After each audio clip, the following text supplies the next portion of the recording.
Go ahead.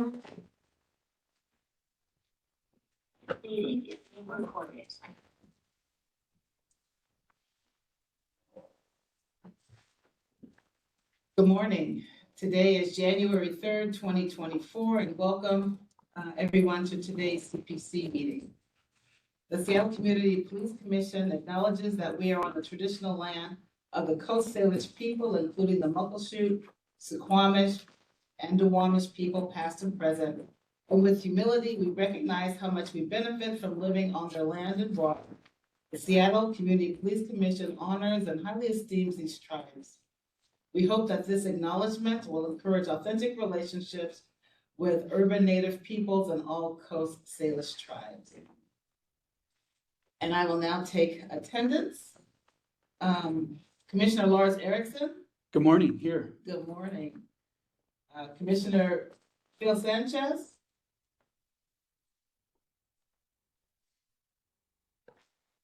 Commissioner Adrian Levitt. He was on. Good morning, President. I was muted. That's Commissioner Sanchez. Yeah. Yes. Good morning. Sorry, I was muted. Good morning. Commissioner Adrian Levitt. Good morning, President. Morning. Commissioner Suzette Dickerson. Commissioner Lynn Wilson. Good morning, President. Good morning. Commissioner Raven Nicole Tyler. Morning. Morning. And Commissioner Harriet Walden is on her way.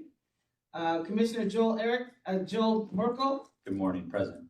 Good morning. Commissioner Lejaya Washington. Commissioner Officer Mark Mullins. Officer Mark Mullins is present. Good morning. And Commissioner Lieutenant Tony Gatke. Good morning, President. Good morning. Commissioner Jeremy Wood. Commissioner Tasha Johnson. And Good morning. I'm here. Good morning. And Commissioner Erica Newman. Morning. Good morning. Good morning. Thank you all for being present. We have the draft agenda before us. Is there a motion to adopt the agenda? Move to adopt the agenda. Second? A second. Thank you. It's been moved and seconded that we adopt the agenda. All those in favor, please signify by saying aye. Aye. Aye. Opposed, nay? Any abstentions? Okay, the motion is carried and we have an agenda. And I forgot to call my name, Reverend Patricia Hunter, as being present here in this meeting. We also received the draft minutes. Any corrections to the minutes? If not, is there a motion to receive the minutes?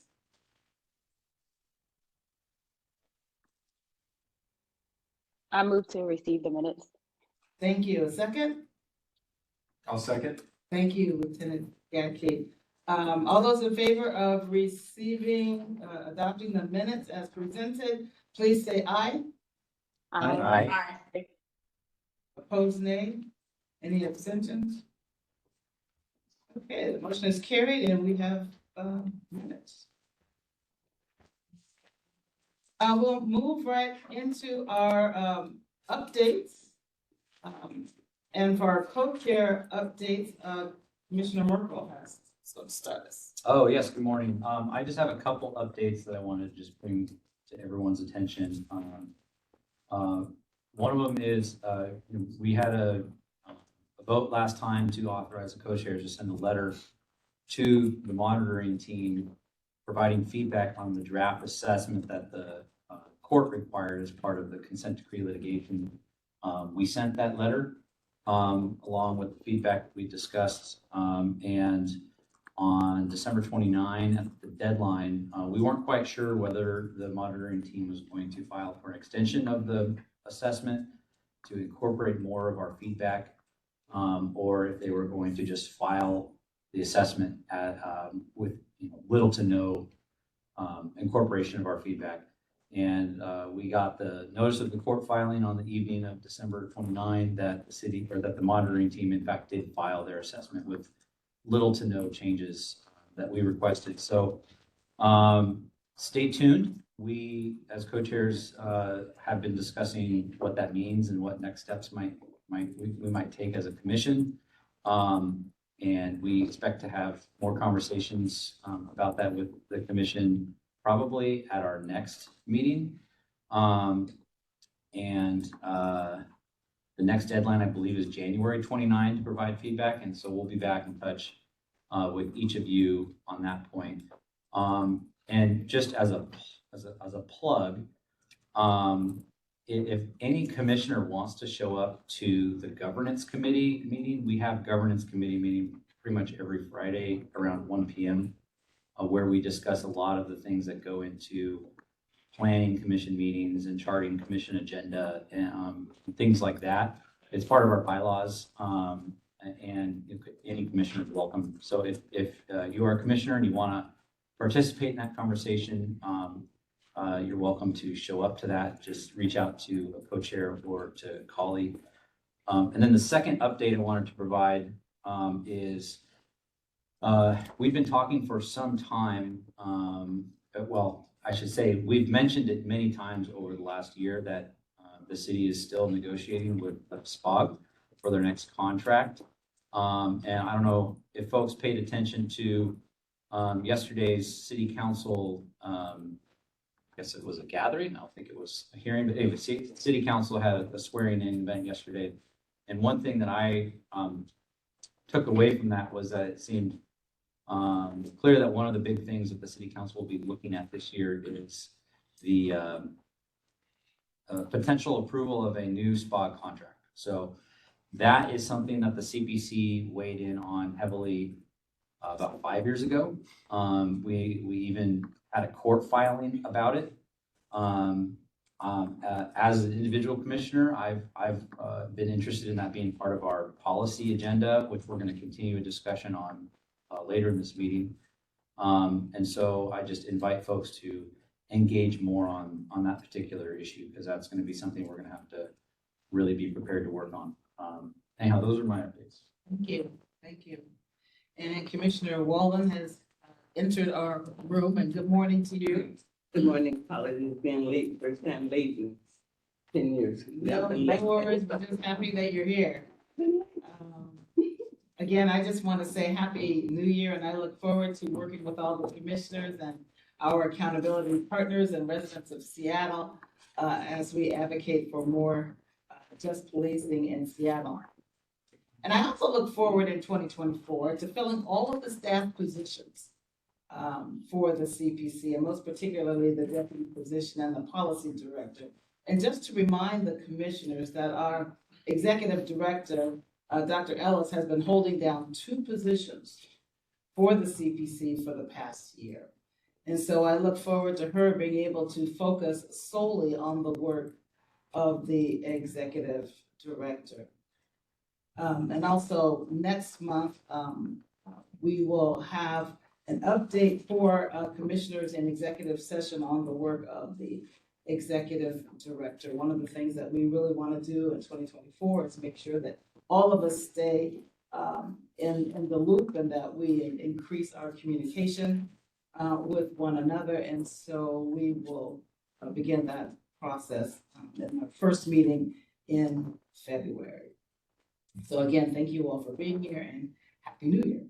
And now we'll have, Reverend Wallen, was there anything that you wanted to share as an update from the co-chairs? Just that I'm here and Happy New Year, and everyone can say happy birthday to me for tomorrow. Right. Reverend Wallen's birthday is tomorrow, and happy and blessed birthday to you. Yeah. We'll move on to our executive director update, Dr. Ellis. Great, thank you, and Happy New Year to everyone. I'm excited to see you all and work with you this year. So Reverend Hunter did mention staffing, and I want to introduce one of the new temporary staff that we have here. Here in the room with us is Cameron Runyon. Cameron is going to be helping us with a backlog of PRA requests. Cameron, do you want to introduce yourself briefly? Sure, yeah. Okay. Hi, I'm Cameron. No, no, stay on mute. Hello, I was with parking enforcement right before this, and I'm excited to help with the backlog of PDRs that we have here. So, thank you. Thank you. Thank you, Cameron. Welcome. And in addition, our communications hire is very much underway. So that closed around, I believe, the 26th, and now we have sort of the final resumes and applicants that we're looking at. This is the very first round of the communications hire, which we're very eager to fill. We are going to be doing that first cut on Friday, and then the interview process starts. And Commissioner Erickson, thank you so much for your participation in the interview. Commissioner Erickson will be helping us with the final round interviews for the communications hire. In addition, the policy director position, as was mentioned, is going to be posted very soon. We're finalizing the job ad on that. Again, when these are posted, it takes about 3 months for them to get filled, but I will absolutely be contacting you and asking you to reach out to your contacts and networks for the new policy director position. It's, again, one of the key things that we do here at the CPC. One of the things I wanted to mention is that yesterday, Reverend Walden and I went to City Council. I don't know if any of you got a chance to go, but it was a very exciting moment. There's a significant turnover in the City Council. There's a lot of new City Council members seated, and we work very closely with them in terms of our work at the CPC. And so some of the announcements they made had to do with the committees, and I won't go through all of them, but the chair of what's going to be the Public Safety Committee going forward, at least for the next few years, it's just public safety. They moved Human Services to a different committee called Health and Human Services, which is chaired by Councilmember Kathy Moore.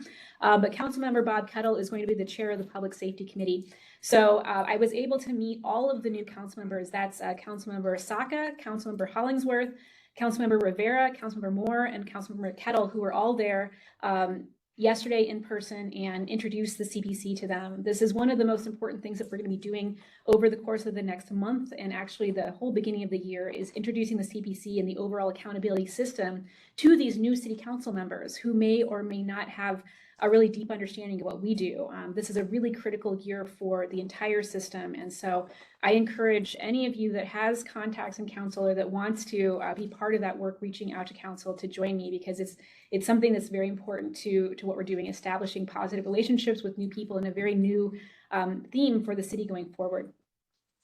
So in terms of community engagement, so our community engagement staff is not here right now. However, we are planning a pretty interesting meeting for the next meeting. This is going to be January 17th.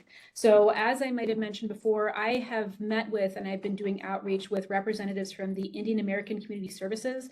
As you may recall, this is about the anniversary of the death of Janavi Kandula by an officer from the Seattle Police Department who was driving too fast. And so we want to really focus on the policy, the emergency vehicle operations policy. This was something that CPC brought up in January of 2023 about asking questions, why was this car going so fast? And this is an opportunity for us to get direct community input with you, the commissioners and members of the community. There should be about 8 or so people here to actually share directly their input on this specific policy. So that's going to be a very important focus of what we're doing going forward. And we're going to continue the conversation about what you all want in terms of planning as commissioners, but we're hoping that this will be a very rich discussion to actually bring direct community perspectives directly to potentially providing input into SPD policy of great community importance. So that's it right now. I have another update later, but I will hand it over to Commissioner's Work Group. Before you move on, Director Ellis, I just want to affirm and encourage the meeting that we will have next time on January 17th. Community engagement is really important to the CPC. Sometimes that community engagement is staff going out into community, and sometimes it's having community come to the commission. And so I'm really looking forward to our meeting on the 17th, and thank you for reaching out to the Indian American Community Services and having those representatives come. This will be a very important conversation, and I know that this will be helpful as we give input to SPD on use of a vehicle. So thank you very much. And this too is community engagement. Now for Commissioner Work Group updates. There hasn't been a lot of time since we last met on, I think it was the 20th of December. So there may not be many updates, but let's see what we have. Is there any update from the Complainant Appeals Work Group? Good morning. No, there's no real update since last time due to the holidays, but I hope that by the next meeting we'll have a plan for when we're going to be able to present all of our work and the Dr. Rosenthal's white paper and sort of our analysis to the group. So we'll work on that for next time. Thank you. Thank you. You're welcome. Any update from police practices? No, we don't have any updates. We haven't had much time since the holidays, but I'm excited to get back at it. Yeah, we do realize that we have the holidays in there, and so it feels like we just met. How about any update from behavioral health? So we also have not had a chance to meet, but we are going to be scheduling another meeting to come up with a plan before the end of the month. So that's great. Thank you so much. And we'll move on to the staff updates, policy updates, policy staff updates. Nothing. Also not much. Oops, sorry. That's what last month. Okay. Legislative update. Is Jessica have something to share with us? Yep, I have a few things to share about the legislative update. There's just a few. I kind of have like a list, so I'll just start going through it. Just to start off with is that we started having meetings with different state legislators last week and this week, and they've been pretty constructive. We just had Wyatt, who is the lobbyist that we've hired, to just have these introduction meetings. We're just kind of introducing ourselves, who we are, and asking them what they're working on, and if there's anything else that we would like to maybe start working on with them. And so it's just been kind of very light, very easy meetings. And then I'll kind of get into some of the information that we've been hearing from them. I guess briefly, I'll just talk about that there's a lot of interest in the Manny Ellis case that happened down in Tacoma. I think it was about last week or 2 weeks ago when there was the hearing verdict. And so there's just been a lot of discussions. I think that that's been a key part of the meetings that we've been having, and just how it impacts police accountability moving forward. Some suggestions that we've received as well include just reaching out to other cities, including Tacoma, and maybe having a more unified effort at the state level to push police accountability bills, just trying to create more of a unified front in that way for municipalities to work together. There's been some discussion about the police pursuit initiative. It has been signed, it's been fully signed and pushed forward. There's been some discussion around an uneasiness about that, about what it means. It sounds like it's most likely going to go to a popular vote. It's a very popular initiative. People like it. And so it's most likely going to go to a popular vote. We have heard one or two people say that like there hasn't been a unified no front, or like a strong no for this police pursuit. There's been a lot of yeses, but not a lot of no's, or not a strong no. So we're just talking about that, what that means for that pursuit initiative to pass. And then Kali's going to talk a little bit more about this, but there's a WCPA ACLU kind of joined lobby day happening in a couple of weeks on January 24th. And I'll let Kali finish the update on that. Great, yes. So one of the things that Jessica mentioned is that there is a lobby day. And of course you can do it online, but for anyone that's had experience working with legislators, it's much better to go in person. This lobby day is sponsored by ACLU, but Washington Coalition for Police Accountability, which is an organization that we're following very closely their bills and supported them last year and will support them again this year, is also one of the co-hosting organizations. And so one of the things to keep in mind about the lobby day is I encourage all of you to attend. I put the information about that lobby day into the chat. B, we can organize, CPC can organize transportation down to Olympia to go on that day. And if you would like to be part of this, reach out to me and Jessica, and we can definitely help arrange that. I myself, if my schedule allows, plan to go, because making these direct connections with legislators is so very important. And as CPC is trying to address issues that are happening at the state level and not just Seattle, it's very important for us to get out there, to be known, to put a face to the name, and to tell our story directly to legislators who are making these important decisions. So again, it's January 24th is the day. The question that I wanted to bring up is that we have an opportunity to be a co-host with other organizations for this. All being a co-host really means is that we will be on the same list as you can see, Choose 180's on that list, a number of other organizations, Collective Justice, Kitsap Black Student Union, Northwest Community Bail Fund, Pioneer Human Services. There's a number of other organizations that are part of that. And so I wanted to put forward to the commission, if you're interested in adding us as a co-hosting organization to this lobby day. And that is something that I think may require a vote or discussion, but I just wanted to see if there was interest from the commission as a whole. Thank you, Director Ellis. It's my understanding in reading through some of the emails that to co-host the ACLU's Legislative Day needs to primarily to lend our name and our logo to the branding and the promotional materials and the swag. That there was no cash contribution that was required, and that registration through CPC channels would also be used. So I certainly would entertain a motion for us to co-host the ACLU's Legislative Day in Olympia on January 24th. Commissioner Wilson had her hand up. Oh, yes, Commissioner Wilson? So I have a question, and that is, where do we find the exact bills that are being proposed? Is it on the CPC website or the ACLU website? I mean, I just think it's sort of hard to make a decision about this unless we actually see what's being proposed.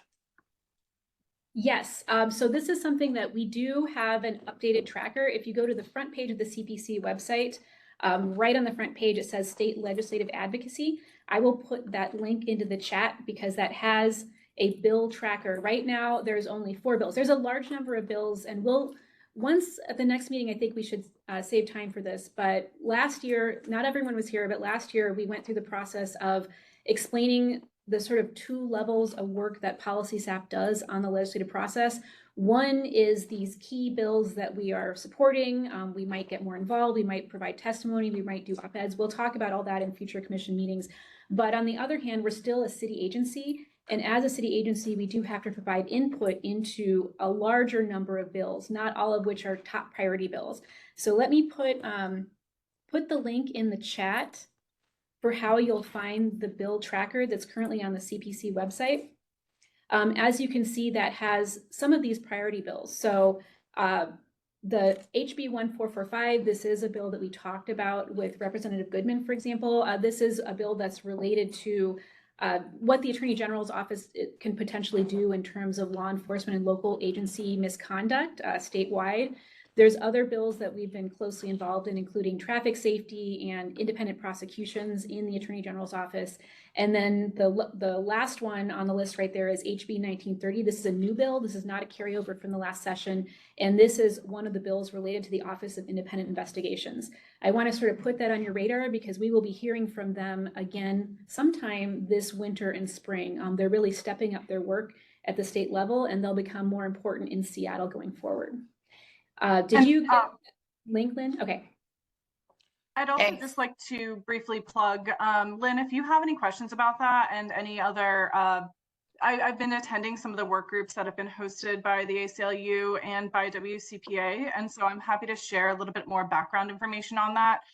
Just to kind of like briefly state here right now, it sounds like there's not much positivity for any of the bills, any of these priority bills moving forward. It seems like a pretty contentious year. That's just a brief update about that, especially with all the elections coming up in November. However, to roll it back into something else, me and Wyatt had started talking about setting up a way that we can start creating a process, understanding that we have this list of values that we're working off of, but creating a list of creating a process that we can start working towards to quickly just go through some of these bills that do pop up. We have a bill tracker that we've been using and working to, we have the priority bills, but we also have additional bills that we're focusing on. And so it's a pretty long list. And just when we're talking to people, creating a process, that's something that we're just starting to work at now, so that maybe next year in the longer session, we can move things forward. But Lynn, if you have any questions about any other bills or the specifics, and then a quick plug too then about the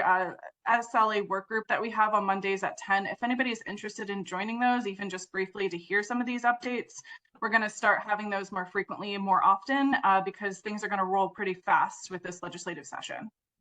And that's all. Thank you. Update. Thank you. Still looking for a motion as to whether we co-host with the ACLU for this legislative day. I'll step away from the chair and make a motion that we co-host the legislative day with the ACLU. They've been our partner off and on since the beginning.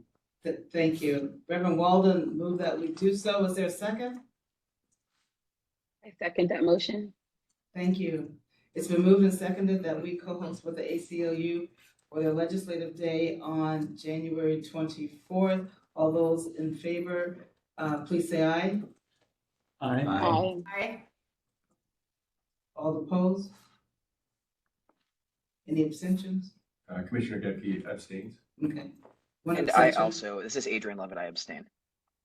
Okay. 2 abstentions. I think the motion passes. The chair. Mullins abstains. 3 abstentions. 3 abstentions. I think we're good. Thank you. Thank you.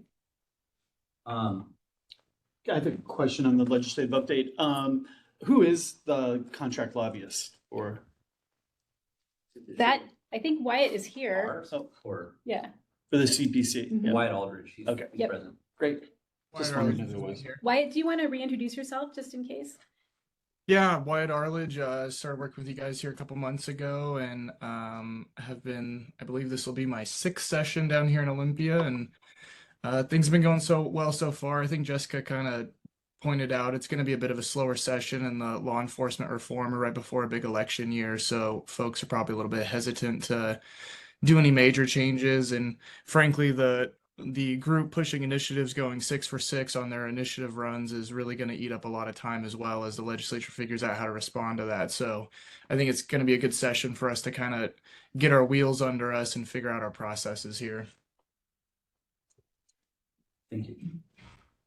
So I know this transitions us into our kind of main event for the day, the discussion, which I'll facilitate again. But before we move on from the legislative update, I just wanted to mention, Suzette, Commissioner Dickerson and I are the 2 commissioners who currently are active on the State Legislative Affairs work group that Jessica's been doing so much great work on. And as she plugged, our meetings are Monday morning at 10 a.m. Everyone is welcome to join if they're interested. Yeah, Commissioner Tyler, see your hand is up. Sorry, I couldn't find the unmute button. I would love to join. Is there any way you can send an email or like a calendar invite so I can make sure that's on my calendar for Mondays? Yeah, that'd be great. Jessica, I'm sure I she can do that. Yeah, I can send that to you after this meeting. Thank you. Thank you, Commissioner Tyler. What I wanted to mention, first, I just wanted to thank Jessica for all the great work that she's been doing, making this a very productive work group. And I just want to also just acknowledge Director Ellis again for bringing on Wyatt. Having worked in legislative politics myself, I know that there's a long game to this because members down Olympia need time to work on these policies and building these relationships now, even though this session is going to be short and unlikely to deal with a lot of major substantive issues, considering it's a major election year. This is a really great time for us to really build the foundations of those relationships so that when we come back after the election in 25, we can hit the ground running much stronger. And this is, I think, exciting because it's the first year that we've had a contract lobbyist, which makes us so much more effective down in Olympia to have our eyes and ears, regularly interacting with legislators. We've had some legislator meetings that Jessica and Wyatt have helped arrange. Commissioner Dickerson and I have been there. And then just one more thing I wanted to mention about that is there's currently been, and I think as Jessica mentioned, there's been a tension around the Manny Ellis verdict. And particularly from legislators who've been paying attention, it's in the news. And one thing that I've mentioned in some of those meetings that legislators seem to be receptive to is, the concept, and I'm, want to shout out to Commissioner Levitt and Commissioner Sanchez, who, like me, have been involved in trying criminal cases in court. And we know that, when you try a criminal case, the Constitution requires proof beyond a reasonable doubt, which is what the burden of proof was in the Manny Ellis case. And that is, by design, a very difficult thing to do. And that just, to me, highlights that the criminal system is not a police accountability system, which is why, we at the CPC and, in the accountability system in Seattle have worked so hard to make police accountability real. And one of those things is the accountability ordinance in 2017. And not all of those provisions that were passed in that landmark police accountability ordinance are effective. And that's because of contract negotiations between SPOG and SPEMA. And so I'm just plugging that now as kind of a transition into our next conversation. As I mentioned earlier, the contract with SPOG is going to be, we expect, an issue that will be very active in 2024, and something that I believe should engage on. And that's where a lot of police accountability progress can be made. So with that, I do want to transition into our next, the main event, which is kind of a continuation of the conversation we had at our last meeting. We felt it was very productive. We have a lot of great ideas from commissioners and the communities that they are engaged with. And I want to continue that conversation. We want to continue that conversation, especially because there's some commissioners that weren't there last time. And there's commissioners that were there last time that I'd like to hear more from. I would just at the beginning, I'd like to observe that a lot of the things that we heard, or that I heard, were related to kind of goals and things that we can do to improve our connection with community and the community's input into policy. And those are all really great things. And we're already, as Director Ellis mentioned, planning that for our next meeting, a community engagement event around the emergency vehicle operation policy at our next meeting. And we're going to continue doing community engagement events like that. But I'm also interested in more specific policies that folks want the commission to think about or to work on. And again, I'm plugging the SPOG contract as an example. I heard a couple examples last time, like Seattle police culture, or professionalism, or less lethal force, or technology. And there's a number of other policies that we could focus on with our meetings and our time and community engagement, like dispatch and officer wellness. So there's a whole list of things, whole list of specific policies that we can engage on. And that's what I'm hoping this conversation could dive into a little bit more as well. So with that, I think I'm going to stop talking and call on some folks. I know there's a couple commissioners who were not present last time. I'm happy to call on them first, unless there's any commissioner that's interested in raising their hand and continuing their thoughts on where we should be focusing our energies this year as a commission.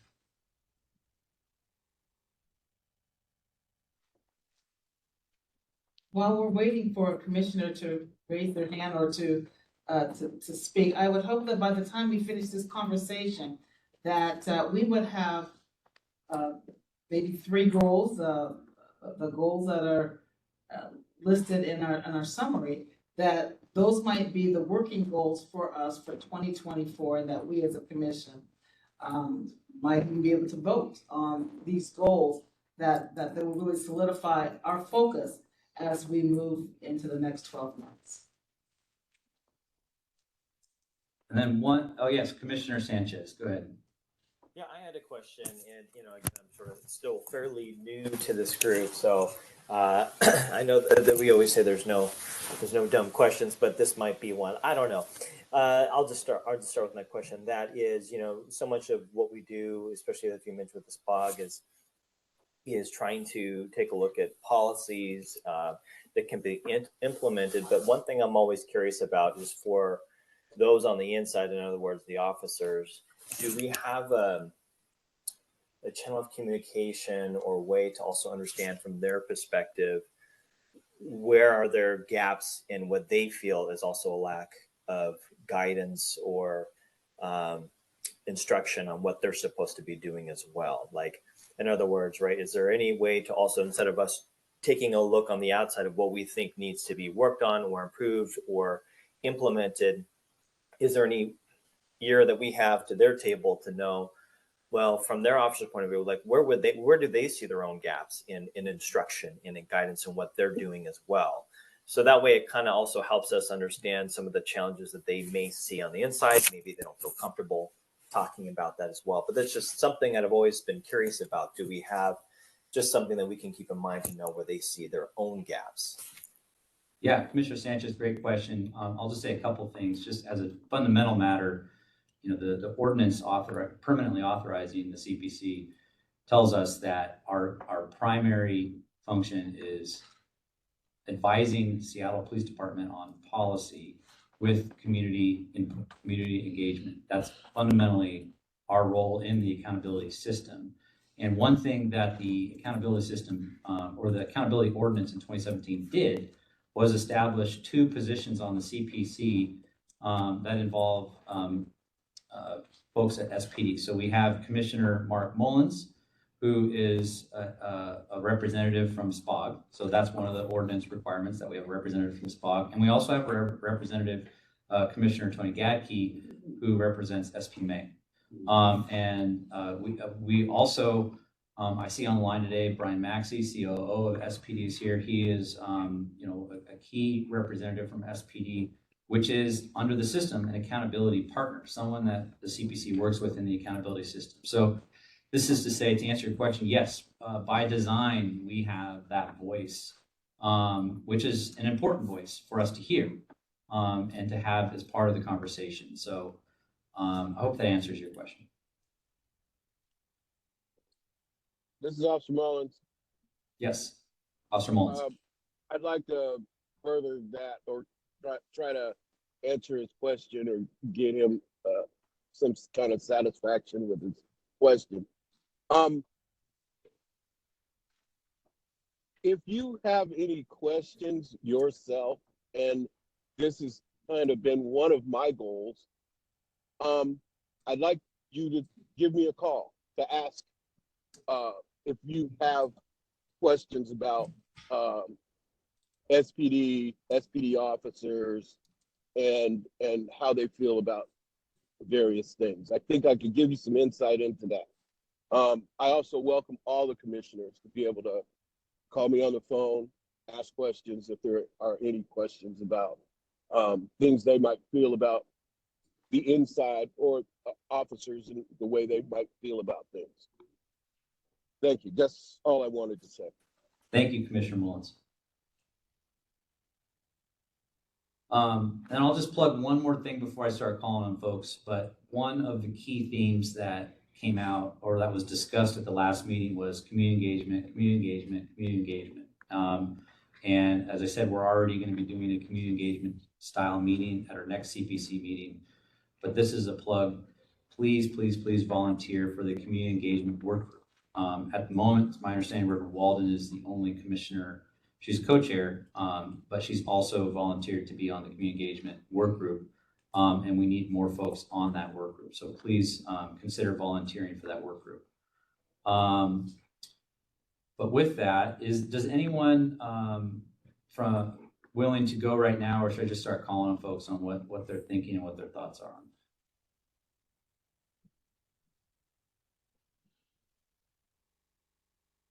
I'm going to go ahead and pick on someone from last time just to kind of give an example to couple commissioners who weren't here, and I'm sorry, Commissioner Levitt, you're just in my screen and you're moving, so I'm going to pick on you. And I'm really interested in what, I mean, last time I heard you mention some stuff about technology and professionalism, but I know there's a lot more thoughts that you have. I'd love to hear your thoughts on what policies or other ideas you think we should be focusing our time on this year. Sure. I always like sharing my thoughts on these subjects. Yeah, last time I talked about some sort of taking strong positions on some technology that I have been hearing and reading more about, particularly both Shot Spotter and the other sort of tool that name is escaping me at the moment, that's sort of taser-esque, that police are considering deploying. But in addition to that, I mean, this meeting brings up two, I think, really important questions about policy. One that Dr. Ellis talked about at the beginning, which is this police pursuit question and policy as we learn more about that really awful incident that led to that caused Miss Jaya Paul's death. And so I have thoughts and questions about sort of for the CPC's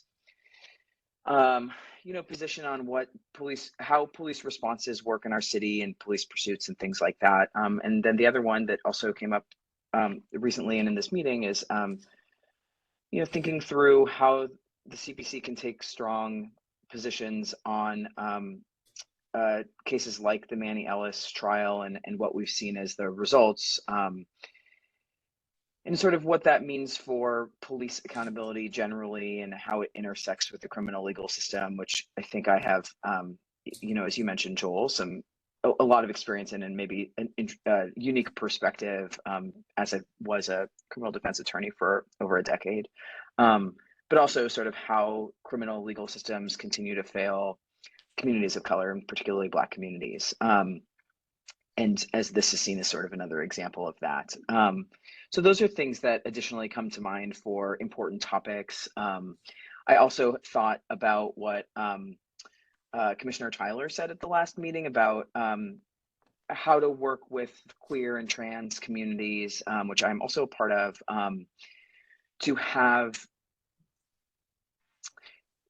to understand what those communities think about police and interactions with police and safety. And I thought that Commissioner Tyler brought up some really important points about a lack of trust and a lack of feeling that there can, that the police will treat people respectfully and well, queer and trans people during police interactions, which I think is a really important topic. And I was glad, Commissioner Tyler, that you brought that up last time as well.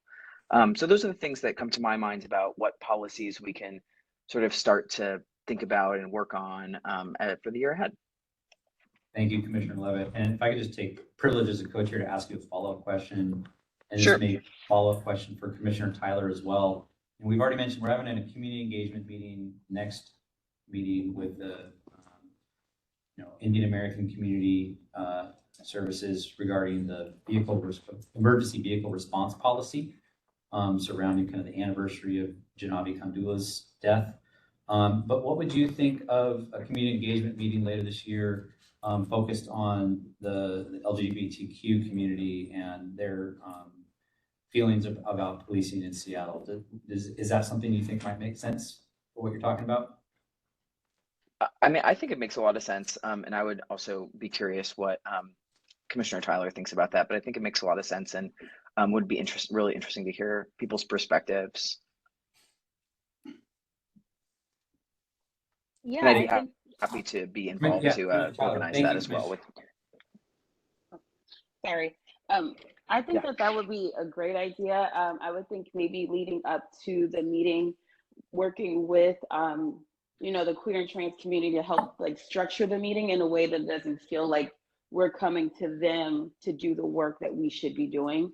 So I think that as long as we're very mindful in how the meeting is structured and they're involved in the planning so that it doesn't feel exploitative and we can actually generate like a more working connection, I think it's a great idea.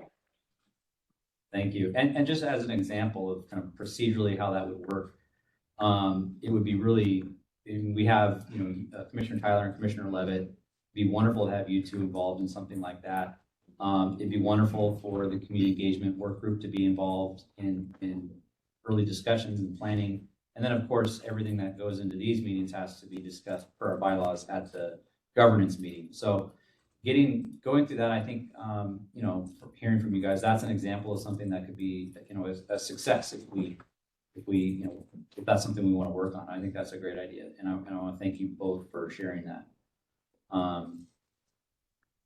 I know I'm going to pick on two other commissioners who weren't here last time. I'm going to start with Commissioner Lars Erickson, who thank you for being here in person. I know you weren't available at the last meeting, but I'd love to hear your thoughts on some of the things we should focus on this year. Thank you. So one, I looked at the notes and the highlights from all of you, and they're really great thoughts across the board from the last meeting. And obviously, from my perspective as working at the Seattle Metro Chamber, I appreciate Commissioner Dickerson's point of really engaging the downtown corridor employees and business owners. I think you all remember the polling we do continues to demonstrate that while people are more comfortable coming downtown during the daytime, they're very concerned about being here after hours or at nighttime. So there's a lot of anxiety there, and that's important to me in my day job. But what I think Commissioner Levitt and Commissioner Tyler just mentioned with particular outreach to the LGBTQ plus community is also really critical, and I think that would be something that to Commissioner Tyler's point, having it be a meaningful, real kind of engagement would be a priority, and I think that would be a very quick opportunity to really improve engagement. The other thing is the city this year will be having very serious budget discussions. Right now, they're currently facing I believe it's $250 million 2025 budget gap. And then when you take that out 2 years, it goes up to $420 million. So, there's a new council. There's, obviously, I think that's going to be their focus this year will be the budget. And to the point earlier, the many of the labor contracts with the city are coming due, if you will. And so that will be part of this discussion. And, whether or not we take positions on the city budget is one thing that we probably would all have to clearly discuss. But being part of that process, I think, would be really important. And to really, emphasize the critical work of the CPC and our partners is something that, we would want to make sure that the new council members are fully aware of and see the value of and understand. I mean, we're created by an ordinance, so we're not under the threat of a budget scalpel, if you will, but it is going to be a very serious conversation, I imagine, and I think we should be prepared for it. Okay, so city budget discussions and how that impacts policing. Policing and the tools available to the police department too. One policy that Commissioner Harrison, thank you for that. One policy that I had identified as something that we should be keeping our eye on and potentially working on is SPD hiring. Obviously we're hundreds of officers down, and that means all sorts of things for the city and for the department, all of which are relevant to the CPC.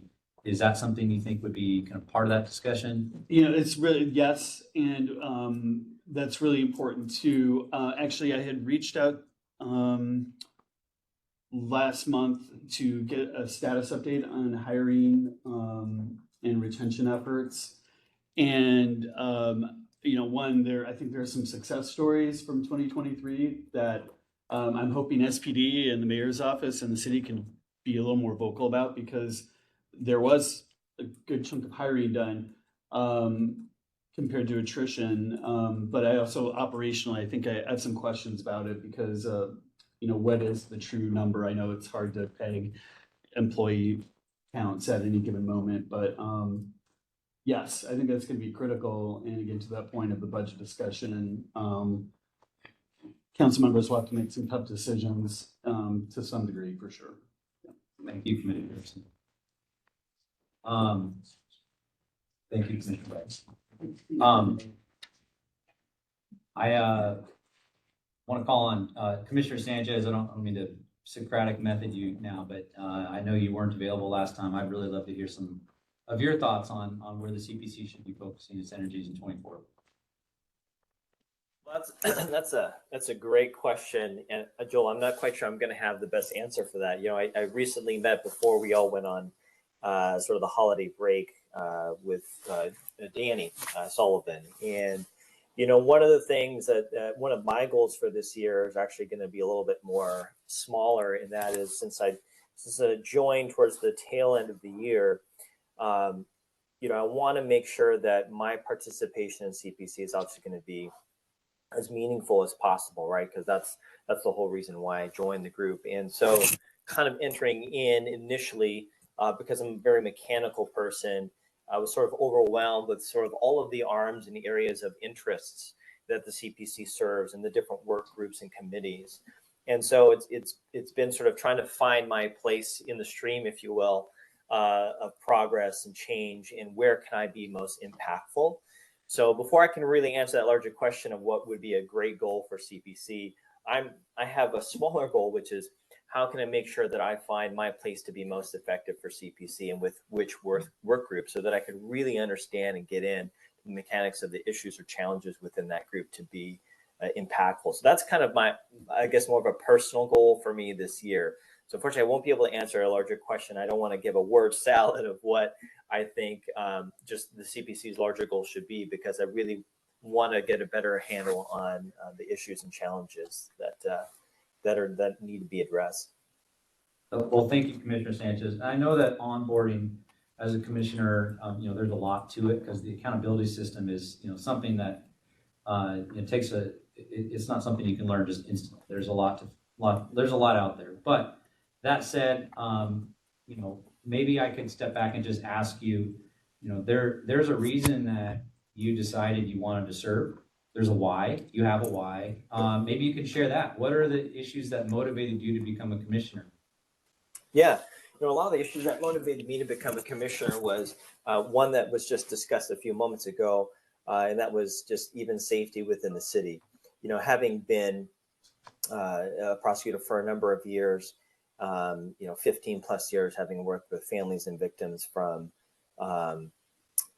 communities that range from Southeast Asian communities, Latino communities, and so forth, and also just working in the city, you know, there were a lot of challenges and distrust with the police accountability, the police system as a whole, and, you know, quite frankly, and honestly, tensions between even the prosecutor's office and law enforcement.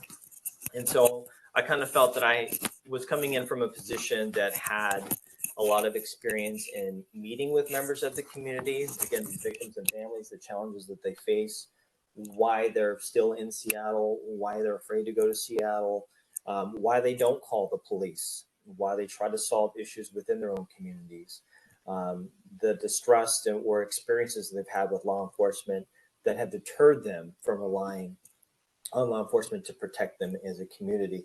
And then, of course, just, you know, what we see in the media and in our communities about the violence, the level of violence, having worked in the juvenile division for 5 years, seeing the progress of alternative resolutions for juveniles, which again is quite controversial, but one that I highly support, with community programming. I know 180 was mentioned a little bit earlier in our meeting, and that was a program that I presented in several, in an organization I presented at several times to deter youth from entering into our criminal justice system.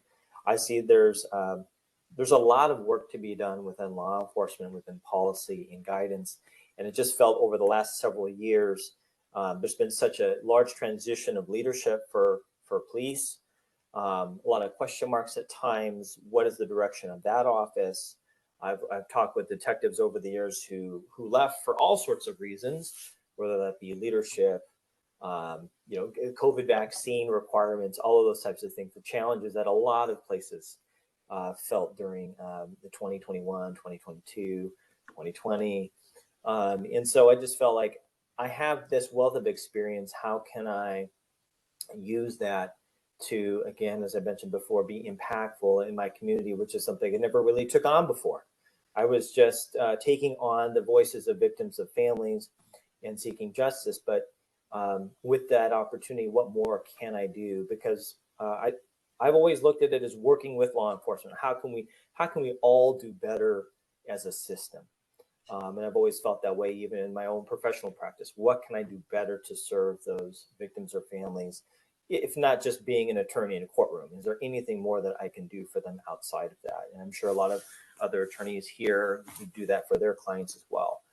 So those are the reasons why I wanted to be impactful and join here. Now it's just trying to figure out, with all of these interests, how do we narrow down or focus that energy into particular issues that I think can be most impactful. Thank you, Commissioner Sanchez. Before we move on, I just want to note that it is 9:57. Our agenda approved us to 10 a.m. today, but the conversation admittedly started a little bit late after our updates this morning, and I think there's a lot more to discuss. So at this time, is there a motion to extend our meeting time? I don't know what, 10:15. Is there a motion to extend our meeting to 10:15 today? I move to extend the meeting to 10:15. There's a motion. Is there a second? I'll second. Okay, there's been a motion and a second to extend our meeting to 10:15. Is there any opposition to the motion to extend the meeting to 10:15? Any objections? Okay, seeing none, we're going to go to 10:15 unless there's another motion to extend after that. Thank you, Commissioner Sanchez. Really appreciate that. Appreciate hearing from you. I'm glad you're able to be here today. And that's the goal, is to have a lot of opportunities this year through our community engagement work and through our CPC meetings, a lot of which we expect will overlap, to work on some of those issues that you identified. Anyone else who's willing to share some thoughts that didn't? I know everyone spoke last time that was here, but love to hear more than just what we were able to share in the last meeting.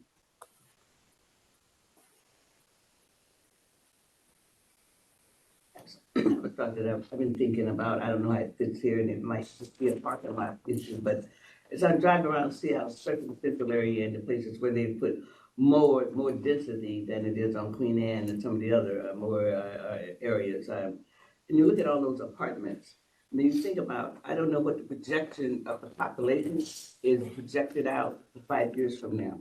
But if you don't have enough law enforcement, I mean, if you don't look at how you're going to increase law enforcement, and the population is going to increase in Seattle.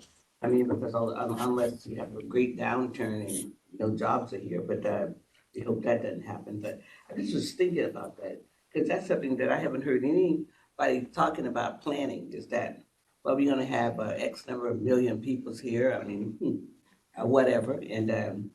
And we know that even in New York City, my son was there for the ball dropping for New Year's Eve. But I mean, it was 1 million people in Times Square. I mean, and we have about 1 million people. I mean, when we had a major event, we've had over 500,000-600,000 people in the street.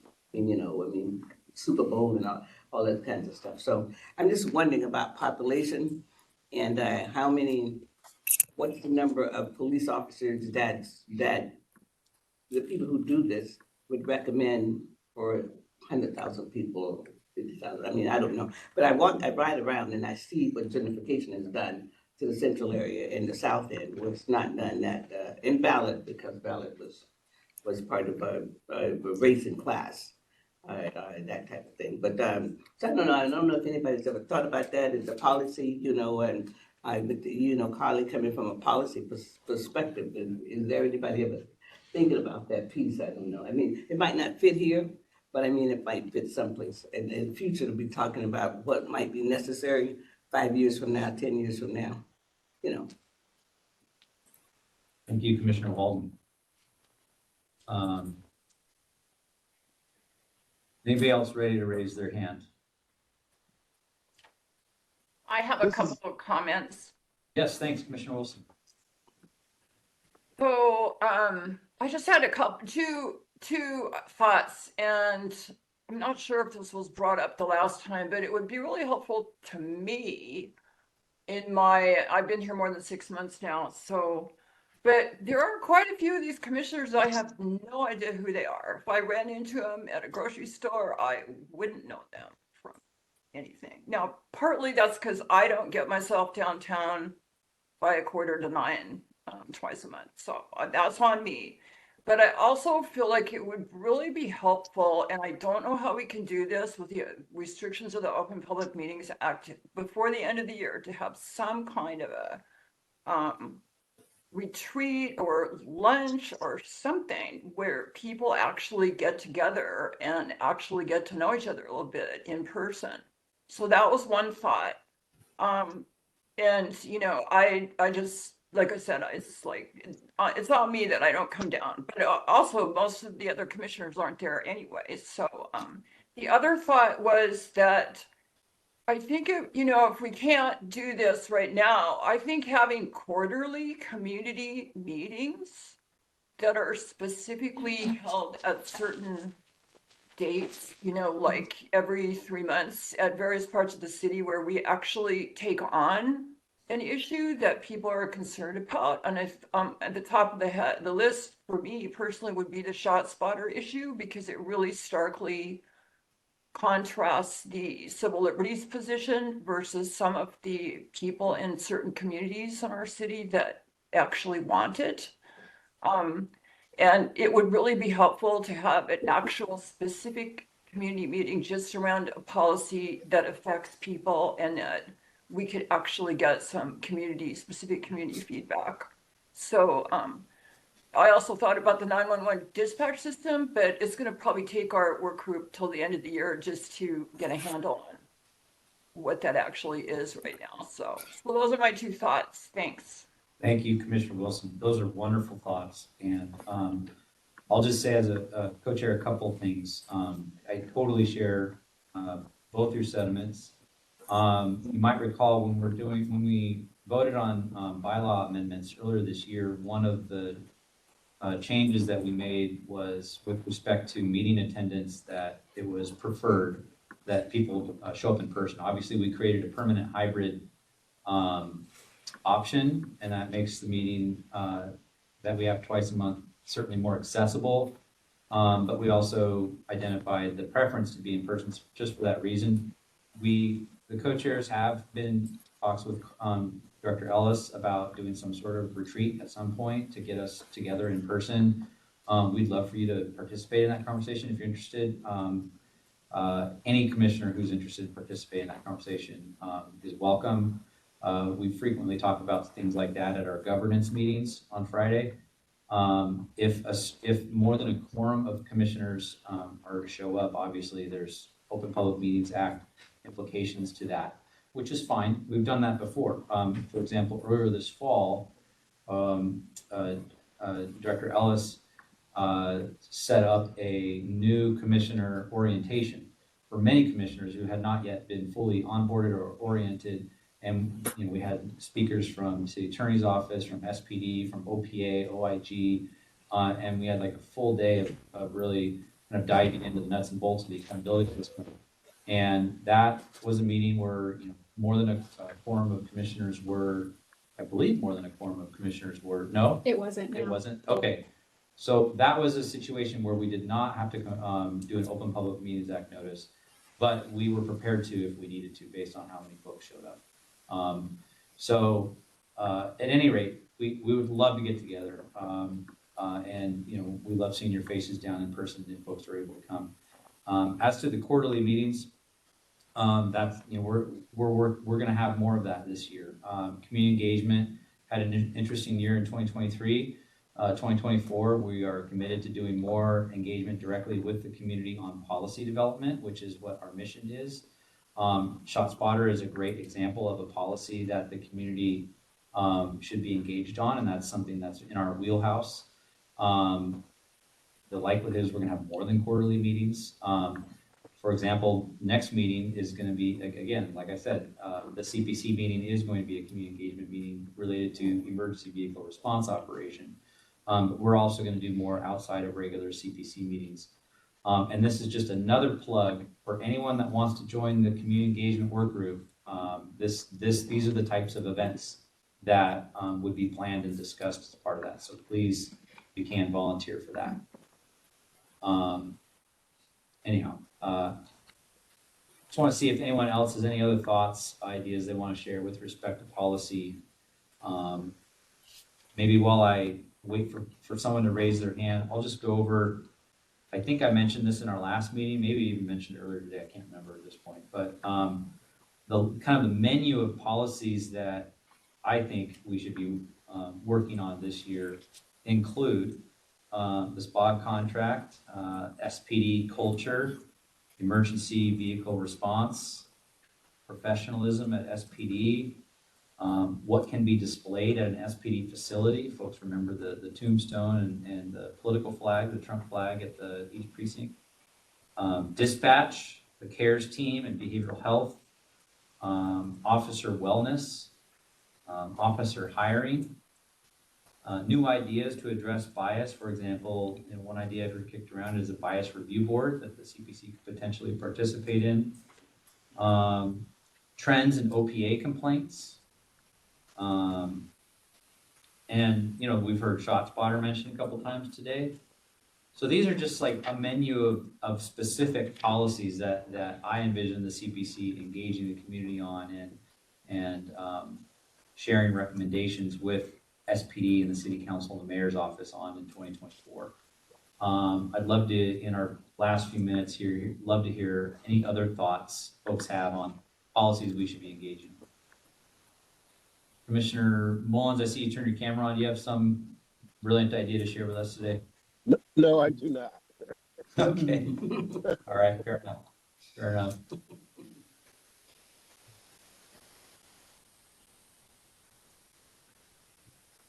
Well, I'm not seeing a lot of hands go up.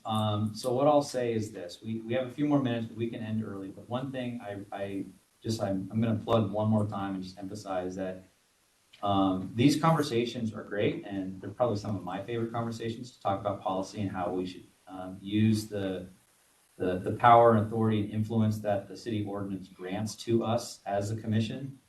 But we need people on the committees that are doing the work. And I want to thank Danny for doing all of the work you've done, Danny, to get these work groups back up and running. But really would love to see folks volunteer for the community engagement work group.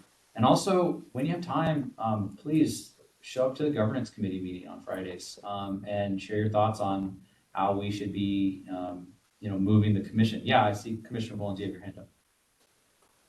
Yeah, I didn't want to interrupt you though. I want to say, reiterate the fact that Danny has been doing a fantastic job. I really felt like wanting to be involved a lot more, and I am motivated to want to be there at those meetings. So thank her. I thank you. Appreciate it. I also wanted to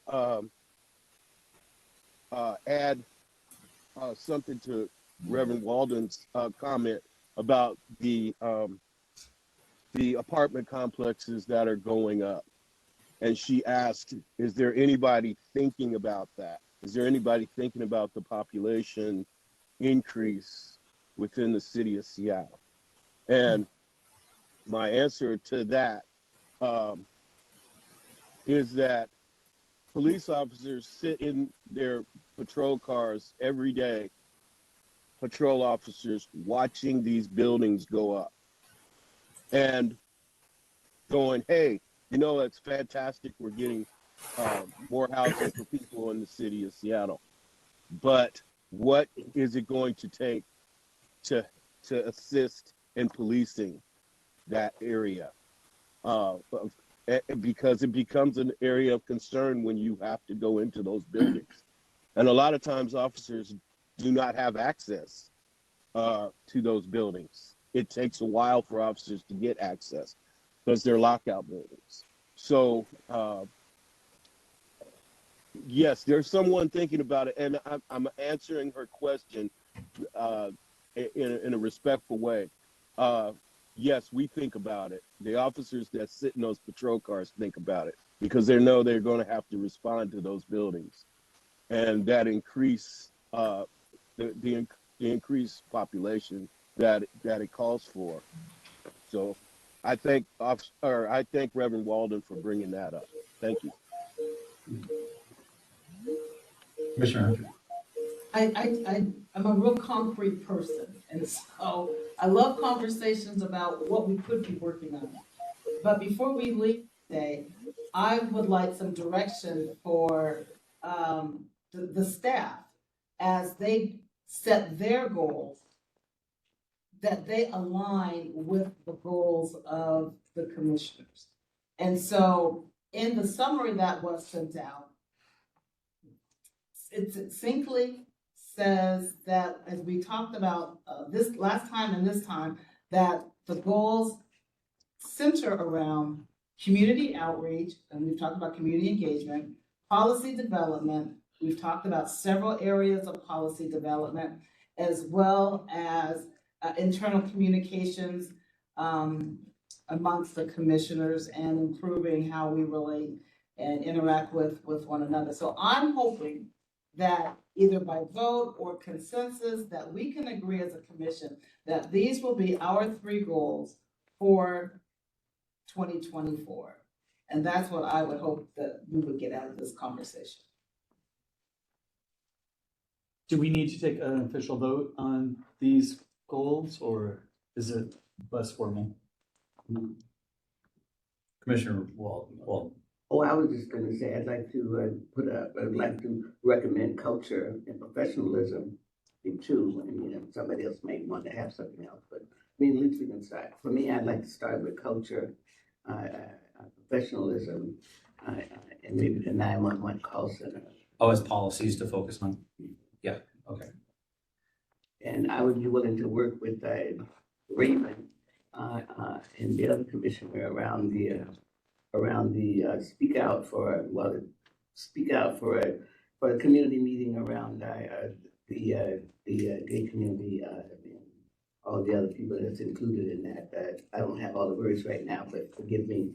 But I would be willing to work on that as community engagement person that's working with the community engagement as the lonely. And if they would be willing to step up to work on this committee, I mean, on the work group, then we can move forward on something like that if we decide, if we vote on that. If we need to vote on it, or is it just consensus? So.